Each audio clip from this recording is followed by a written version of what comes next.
अस्सलाम वालेकुम स्टूडेंट। इस वीडियो में हम डिस्कस करेंगे types of the sets. Types of sets types of sets ठीक है। और टाइप्स में जो पहली चीज डिस्कस करने लगे हम वो है इक्वल सेट्स के दो सेट आपस में इक्वल कब होंगे। इक्वल सेट्स ठीक है। सो स्टूडेंट दो सेट आपस में इक्वल तब होंगे कि अगर एक सेट का हर एलिमेंट दूसरे सेट का भी एलिमेंट हो। सही हो गया। फॉर एग्जांपल दो आपके पास सेट हैं, एक है ए जिसके एलिमेंट्स हैं 1 2 3 और जो दूसरा आपके पास सेट है वो है बी जिसके एलिमेंट्स है 2 3 1 ठीक है। अगर आप देखें तो सेट ए का हर एलिमेंट जैसे कि 1 इधर है तो वहां पर भी बिलोंग कर रहा है, 2 जो है ए से बिलोंग कर रहा है तो वो बी से भी बिलोंग कर रहा है, 3 जो है ए से बिलोंग कर रहा है तो वो बी से भी बिलोंग कर रहा है। तो इसका मतलब क्या हुआ कि सेट ए का हर एलिमेंट सेट बी का भी एलिमेंट है। सो आप कहेंगे कि ए इज इक्वल्स टू बी है, मतलब दोनों सेट आपस में क्या हो जाएंगे, इक्वल हो जाएंगे। ठीक हो गया। नेक्स्ट जो हम टाइप डिस्कस करने जा रहे हैं वो है इक्विवेलेंट सेट्स के दो सेट इक्वल। पहले इक्वल था, अब जो वर्ड है ये इक्विवेलेंट का वर्ड है। सो इक्विवेलेंट सेट्स, इक्विवेलेंट सेट्स। अच्छा स्टूडेंट, इसमें आपने इसको ऐसे समझना है कि कोई से भी दो सेट्स इक्विवेलेंट तब होंगे कि अगर उनके एलिमेंट्स के दरमियान 1 1 करस्पॉन्डेंस हो। ठीक है, इस 1 1 करस्पॉन्डेंस को भी डिस्कस करेंगे। तो पहले इसको डिफाइन कर लेते हैं। Two sets are set to be equivalent.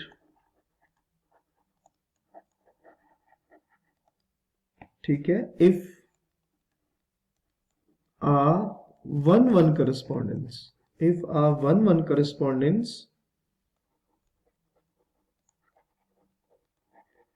if a 1 1 correspondence can be established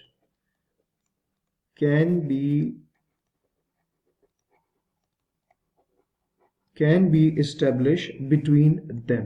ठीक हो गया कि अगर उन दो सेट्स के दरमियान या उन दो सेट्स के वैल्यूज के दरमियान 1 1 करस्पॉन्डेंस को एस्टेब्लिश किया जा सके तो हम कहेंगे कि वो जो दो सेट्स हैं वो इक्विवेलेंट सेट है। फॉर एग्जांपल दो एक सेट आप लेंगे, एक है आपके पास ए जिसके एलिमेंट्स है 1 2 3 और जो दूसरा सेट है उसको आप सपोज करें वो ए है, बी है और सी है। ठीक है, तो इन दोनों सेट के जो एलिमेंट्स है ना उनमें 1 1 करस्पॉन्डेंस है। वजह क्या है, सपोज करें कि इसके फर्स्ट एलिमेंट के बदले फर्स्ट एलिमेंट होगा, सेकंड एलिमेंट के बदले सेकंड एलिमेंट होगा, थर्ड एलिमेंट के बदले थर्ड एलिमेंट होगा। रीजन क्या है कि ऊपर भी 3 एलिमेंट थे, नीचे भी क्या आ रहे हैं 3 एलिमेंट। इसका मतलब क्या है कि इन दो सेट्स के वैल्यूज या एंट्रीज या मेंबर्स के दरमियान क्या है, 1 to 1 करस्पॉन्डेंस है। तो हम कहेंगे कि ये जो दोनों सेट हैं ये आपस में क्या है, इक्विवेलेंट सेट है। इक्विवेलेंट सेट को नोटेशन क्या दी जाती है। सो हम लिखेंगे कि ए, ये जो नोटेशन है ना स्टूडेंट, ये जो मैंने लिखी है इसको कहते हैं इक्विवेलेंट सेट्स की। ठीक है, सो ये दोनों सेट जो होंगे ये आपस में क्या होंगे, इक्विवेलेंट सेट होंगे। नेक्स्ट हम डिस्कस करेंगे कि ऑर्डर ऑफ द सेट क्या होता है। हेडिंग आपने देनी है ऑर्डर ऑफ सेट्स। इसमें भी हमारे पास सेट की एक दो चीजें आ जाती हैं। So order of sets. अच्छा स्टूडेंट, ऑर्डर ऑफ सेट क्या होता है, किसी भी सेट में कितने एलिमेंट्स एग्जिस्ट कर रहे हैं या उसके कितने मेंबर्स हैं उसको कहते हैं order of the set. For example कोई भी सेट है ए,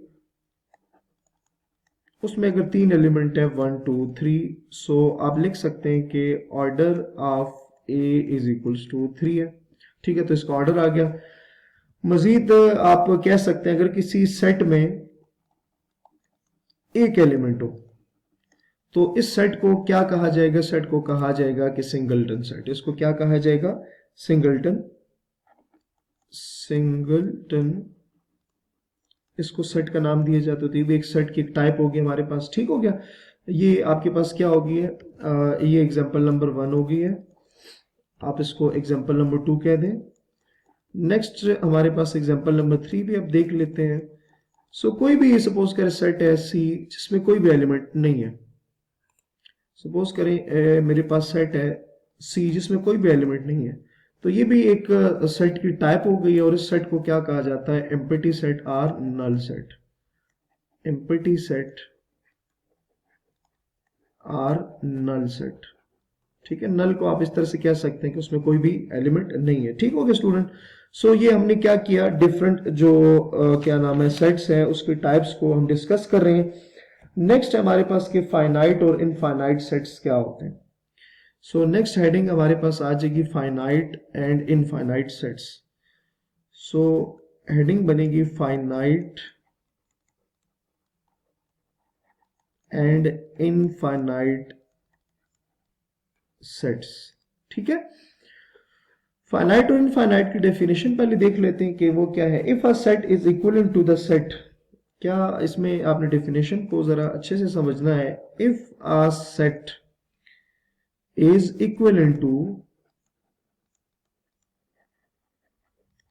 if a set is equal to the set,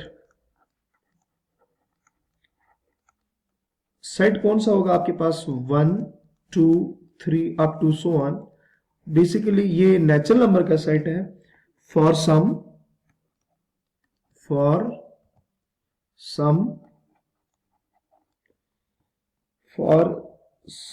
fixed natural number n, for some fixed natural number n, ठीक है। Then the set is said to be, then the set is set to be, उसको हम क्या कहेंगे, finite, और साथ ही otherwise infinite, otherwise infinite. ठीक हो गया। मतलब कोई भी सेट फाइनाइट तब होगा अगर हम उसको इस सेट के जो कि 1 2 3 अप टू सोन n तक है, n की किसी वैल्यू तक, मतलब n आप सपोज कर आपने यहां n लिखा 10, तो इसके कितने एलिमेंट्स हो जाएंगे, 10 हो जाएंगे। अगर आपके पास ऐसा एक सेट है जो 1 से लेकर 10 तक की वैल्यूज से जो बना हुआ सेट है, इसकी इक्विवेलेंट, इक्विवेलेंट अभी हम डिस्कस कर चुके हैं कि सेट आपस में इक्विवेलेंट कब होते हैं, तो उस सेट को हम फाइनाइट कहेंगे, अदरवाइज हम उसको इनफाइनाइट कहेंगे। इसकी एग्जांपल भी देख लेते हैं कि फाइनाइट कब होता है और इनफाइनाइट कब होगा, सही है।